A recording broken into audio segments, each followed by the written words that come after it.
This is Freedom Files, the untold story of how nations broke their chains, a kingdom resting on unequal ground.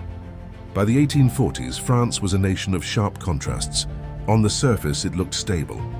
King Louis-Philippe ruled as a citizen king, promising moderation after decades of revolution and war.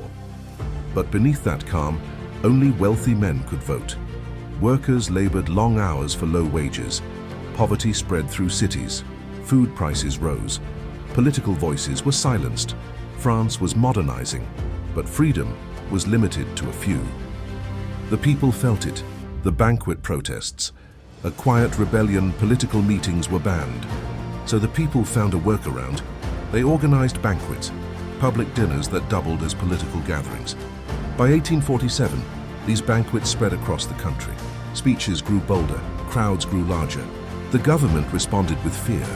In February 1848, authorities banned a major banquet in Paris. That ban lit the fuse. Paris erupts. On February 22, 1848, students, workers, and citizens poured into the streets. Barricades went up. Gunshots echoed. Protesters clashed with troops. When soldiers fired into crowds, public outrage exploded. Within 2 days, King Louis-Philippe fled the country. The monarchy collapsed almost overnight. France had overthrown another king. The Second Republic is born. On February 24, 1848, revolutionaries declared the Second French Republic. For the first time in French history, all adult men could vote. Political clubs flourished. Freedom of the press returned. National workshops were created to employ the poor across Europe. People watched in awe. If France could rise again, so could they, and they did. A revolution that shook a continent. France's uprising triggered a chain reaction. Germany rose, Austria shook, Italy rebelled, Hungary demanded autonomy. 1848 became known as the Year of Revolutions. For a brief moment, it seemed Europe itself might break free from centuries of monarchy and aristocracy. But freedom is fragile. Hope turns to division. France's Second Republic faced deep tensions. Workers demanded economic justice. The middle class feared chaos. When the government shut down national workshops, Paris exploded again, this time in civil war.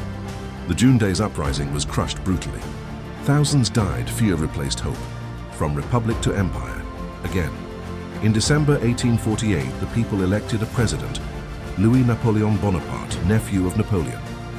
He promised order, stability, greatness.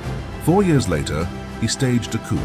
In 1852, France became an empire again. With Louis Napoleon crowned Emperor Napoleon III, the republic had fallen, but the idea had not.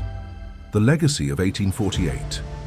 France's 1848 revolution failed to secure lasting democracy, but it proved something powerful. Kings could fall.